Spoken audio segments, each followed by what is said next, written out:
All right, welcome to The Explainer. Today we're diving into James Clear's game-changing book, Atomic Habits. We're going to break down how incredibly small changes can lead to, well, truly remarkable results. Let's get into it.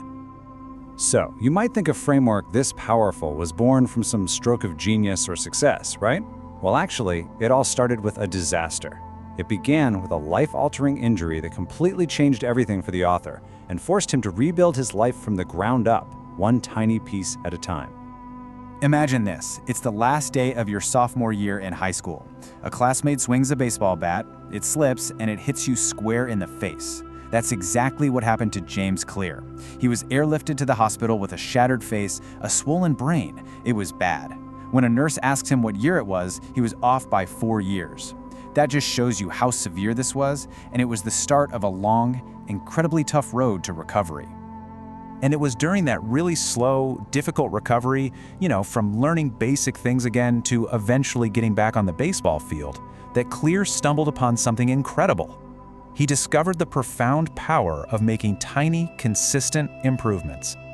What he realized was that massive change doesn't come from one big, heroic action. Nope, it's all about the compounding effect of just getting 1% better each day. You can think of it like compound interest, but for self-improvement.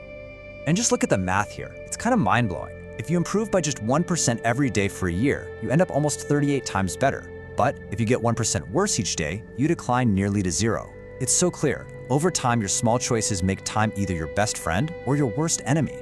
Here's a great way to picture it. Imagine a plane taking off from LA, headed for New York City. If the pilot changes the heading by just 3.5 degrees, that's a tiny, tiny shift you wouldn't even notice at takeoff. You don't land in New York. You land in Washington, D.C.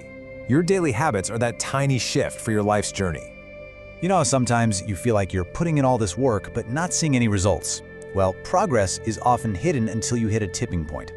Think about an ice cube. It's sitting there as the room warms up from 25, 26, up to 31 degrees, and nothing happens. But that one single degree shift to 32, suddenly you get a massive change, a breakthrough. So many of our efforts are just like that, building up potential that's about to be unleashed. Okay, so we get it. Small habits are the key.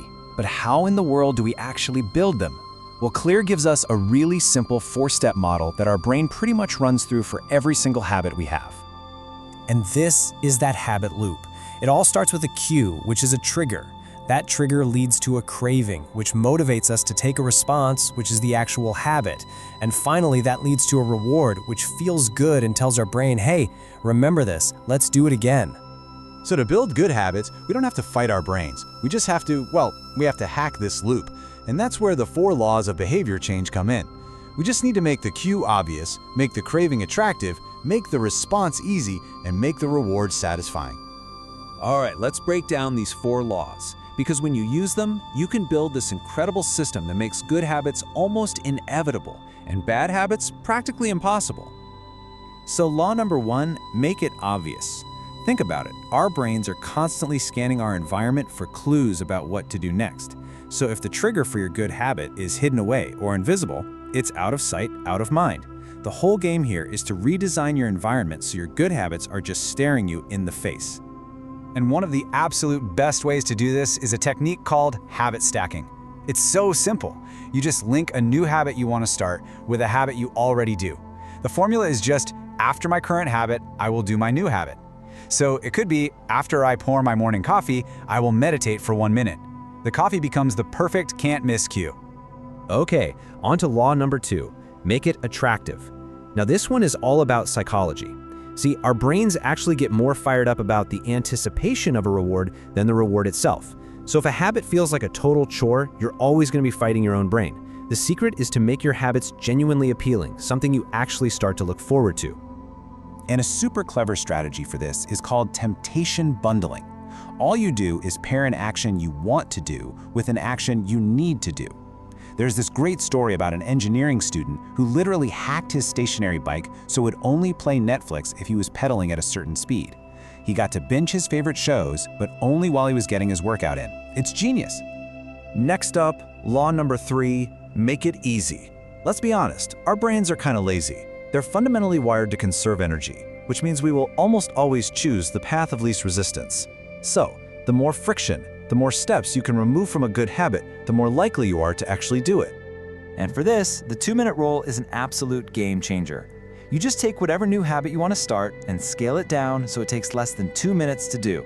So read before bed each night becomes read 1 page. Run 3 miles becomes put on my running shoes. See, the point isn't to achieve the big goal right away. The point is to master the art of just showing up. Because once you've started, it's so much easier to keep going.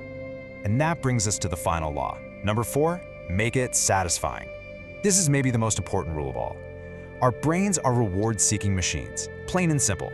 What is rewarded is repeated. What is punished is avoided. For a habit to really, truly stick, it has to feel good at the end. It needs to send that little signal to your brain that says, hey, that was good, do that again. There's this great example of a public health worker in Pakistan. He noticed that even though people knew they should wash their hands, they just weren't doing it. So his team tried something different. They just provided a premium soap that smelled amazing and foamed up really nicely. And what happened? Hand washing rates shot through the roof. Why? Because the experience itself became more pleasurable, more satisfying. And that right there, that gets to the absolute core of what Atomic Habits is all about. It's not really about getting a certain result, like losing weight or writing a book. The ultimate goal is to become a certain type of person. This is where the real power is. Every single time you do one of these tiny habits, you are casting a vote for the kind of person you want to be. When you read 1 page, you're casting a vote for being a reader. When you put on your running shoes, you're casting a vote for being a runner. Over time, those little votes build up into a really powerful belief about who you are. So the focus shifts, you see. It's not about what you want to achieve, it's about who you wish to become. Every tiny action is a vote. And that really leaves us with one crucial question. Who are you voting for today?